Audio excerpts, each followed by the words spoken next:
in people's lives, there's only maybe a half dozen, 7, 8 categories that really matter. Most people, they major in minor things. They focus on stuff that doesn't matter. They know more about this celebrity going in and out of rehab than they do about their own personal development.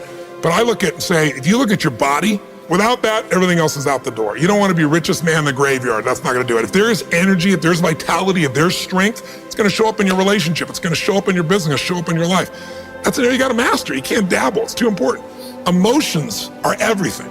I mean, you got a ton of money, you got everybody loves you, and your primary emotions are pissed off and frustrated, then your life's pissed off and frustrated. It doesn't matter if you got $1 billion or 1 million people loving you, your life is not great. Relationships, intimate relationships especially. It's where the most juice in life comes from. It's where the most pain comes from most people.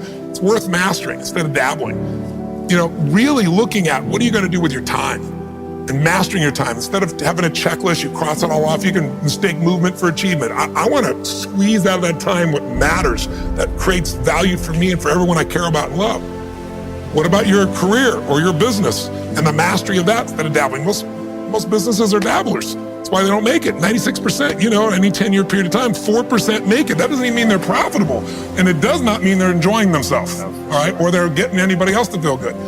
Really mastering money, so that it's not a question in your life. You can do and be and give and share as much as you want. You're not stressed about it. You live in a place of abundance. And then spiritually, really, I think, I don't tell people what to believe spiritually, but I believe that ultimately, whatever you believe, you got to live it, and it should lead to growing and giving. If you're growing, you feel alive. If you're giving, you feel 10 times more alive. And I think if someone can celebrate and give, then that's spiritual state. So to me, those are the areas I look at mastering. Business, for sure, but it's the areas of life that matter most. And most of where we spend our time doesn't make people feel fulfilled. That's why the average person is not fit and healthy. The average person is not in a relationship where they have tremendous passion. I'm not a dummy. I'm not a positive thinker. I know the truth. The average person is not successful in business. The average person is not earning what they want to earn. But you know what? Very few people have those things, but a few do. A few are happy, fulfilled, spiritually alive, financially strong, their business is growing, they have passionate love affairs, and I'm obsessed with finding the few who do and find out what they do different and teaching to everybody. Everyone's going to measure themselves differently because everyone values things differently. Some people value success or significance. Some people value love more. Some value just basic levels of certainty. So when I look at the specific metrics, I really look at metrics of what are the things that need to be measured to know if your life is going to work or not. So I look at it as our whole lives are guided moment to moment by the state we're in. Learning how to change your state, not bullshit, not fake, but to go from pissed off, frustrated, freaked out to back in your center or creative or determined or something that's going to move you forward. It's going to create a better quality of life for you and others. That's a critical skill set. So moment to moment, our life's controlled by our states. Yep. If you're in an angry state, you're going to respond differently than if you're feeling playful. But what controls those states long-term is your model of the world, your worldview. And I look at that as having, as a metric, 3 things that I look at. I look to see first, what are the targets you're after? The target is, everyone has different goals and dreams and desires.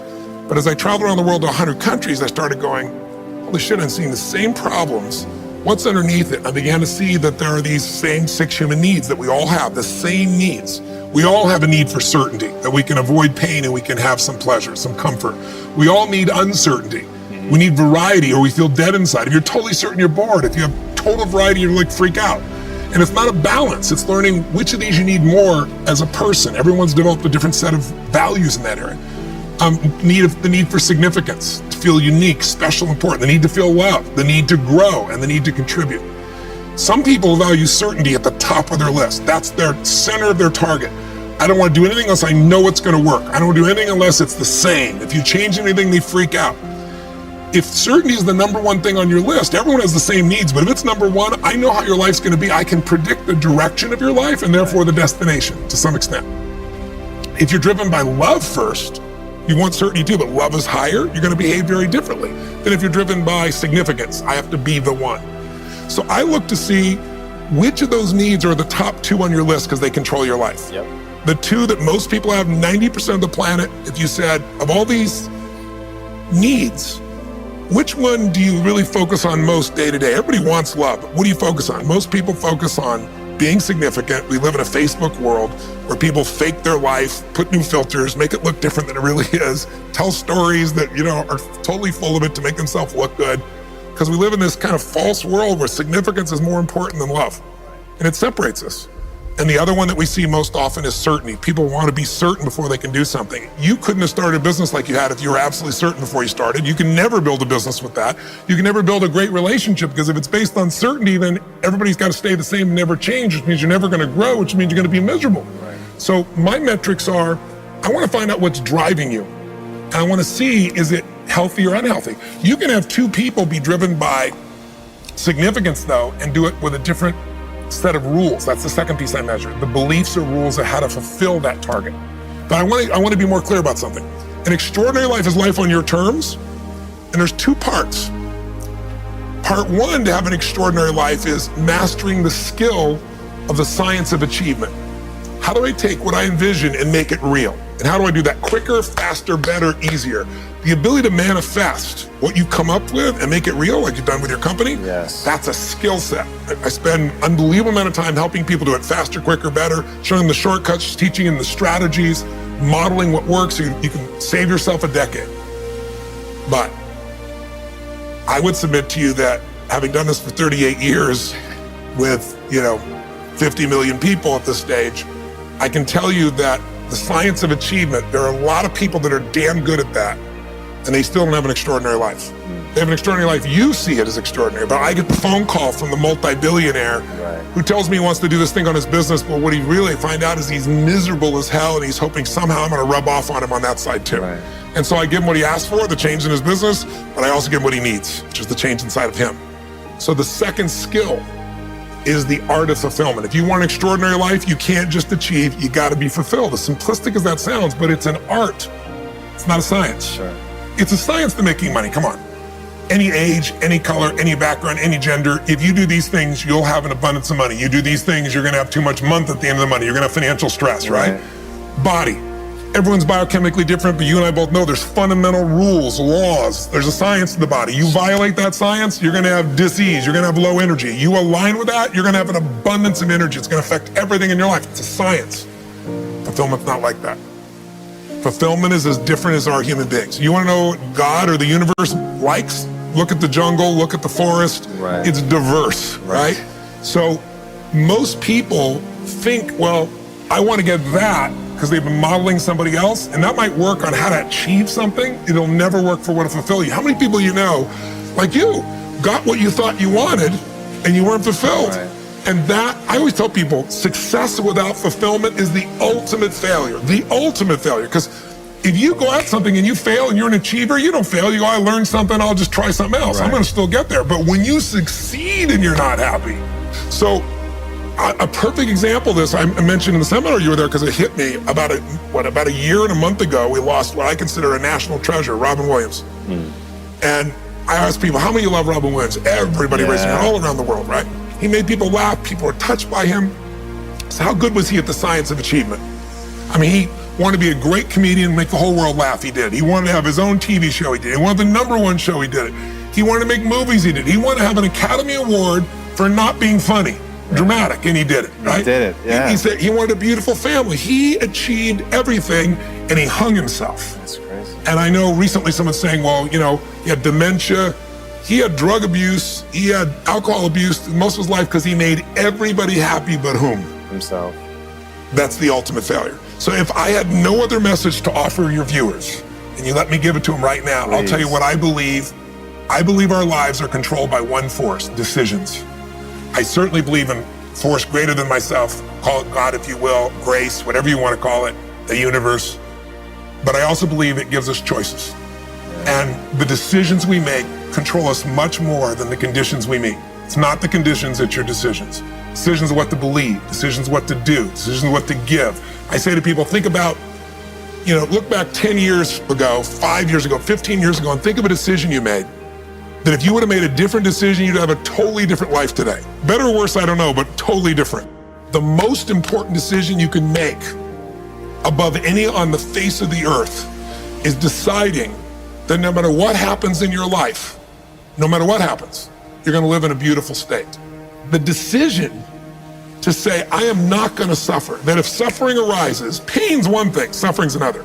Suffering is when you're like, suffering could be worry, it could be anger, it could be frustration. It's anything that takes you out of a beautiful state. And here's what people don't get. You can end suffering by stop focusing on yourself and focus on something you want to serve greater than yourself. Your children, your wife, your mission, your life. You can get out of it in an instant because the nature of the human mind is to constantly compare things. Your mind, your brain is a 2 million year old device, and it is not designed to make you happy. It's designed to make you survive. Right. And that's why it's always looking for what's wrong. But it used to be what's wrong is saber-toothed tiger so I can protect myself. Now people are worried about what people think about them, or do they have enough money when 2/3 of the planet lives on $2 a day, and you're making $38,000, you're rich. The poorest of the poor in our country are considered rich. I'm not saying they should stay that way. Right. But you can only build on success. My goal would have you consider something. Life is short. We don't know how short it's going to be. But if you only had a week to live, I bet you wouldn't allow yourself to suffer over a little crap that makes you crazy normally. I think you would probably spend time with those you love. You would do what you love.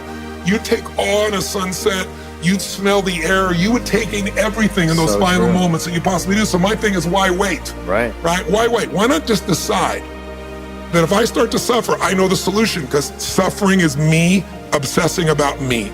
You might say, it's not me, I'm worried about my kids because they're not doing well. No, you're worried that you haven't done enough for your kids. It's about you still, right? Yes. You know, you're worried about what was done or what you should have done or what shouldn't have done. And you can end that in an instant by becoming aware of it and saying, I have made the most important decision of all. Right. I'm gonna live in a beautiful state. Because here's what's gonna happen. Anybody watching, you may lose a family member, you probably will. Somebody may get cancer.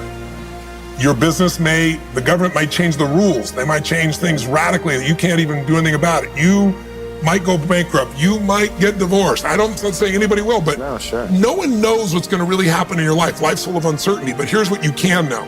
You can decide no matter what happens, you could have a great time.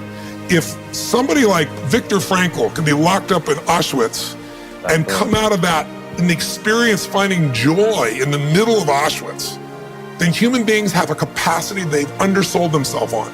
We think that the outside world determines how we feel. If people have to behave a certain way, if your husband or your wife or your kids or your coworkers or whoever, your boss, has to behave a certain way for you to be happy, and if they don't, you're unhappy, then you're always going to be unhappy, because the more people around you, the more they're going to change that, because they're all human, right? My invitation is, as great as it is to achieve, more important to enjoy. Right. And if you can enjoy every moment in that state, when you're feeling loving and playful and passionate and curious and awe, you treat other people 100 times better than when you're feeling frustrated, pissed off, overwhelmed, worried, stressed, or feeling sorry for yourself. Right. You're going to be a better parent, you're going to be a better lover, you're going to be a better business person, you're going to have a better life. So my soliloquy is, decide. Decide today. And actually say, what if I cut it off? What if I said, I'm not willing to settle and I'm just gonna live in a beautiful state? Doesn't mean you won't feel bad, it doesn't mean you won't stay there. You instantly change. But what the hell is success? It's hitting an expectation. And I always tell people, man, trade your expectations for appreciation, and it's a whole new world instantly. If you can appreciate this moment, if you can't find ecstasy in this moment, in a conversation with a friend and looking in your wife's eyes, being with your children, going on a run, if you can't find ecstasy now, I'm here to tell you, more money, more people, more love, more business, more anything is not going to give you more ecstasy. If you can't do it here now, you're not going to do it there when you got more. So why not do it now and have a rich life right now? I tell people, money, that's one thing. Like having financial abundance, there's skills, that's a science. But wealth, it's a decision. It's like you can be wealthy right now. I live in Fiji a good portion of the time. There are these villagers there. They're the richest people I know. They're happy, they laugh, they love, they don't give a damn about the economics. Other people say they're poor. When I first went there, I was trying to do things for them. They're like, what are you talking about? I'm so happy. Wealthy people come over from the United States and they go travel around and try to figure out what to do, and they're gonna spend 9 years to do this and this and this so they can finally sit down and be happy. And the Fijian guy goes, why don't you sit on the beach right now, dude, and experience it? Why spend the 9 years? Why not have it now? That's my invitation.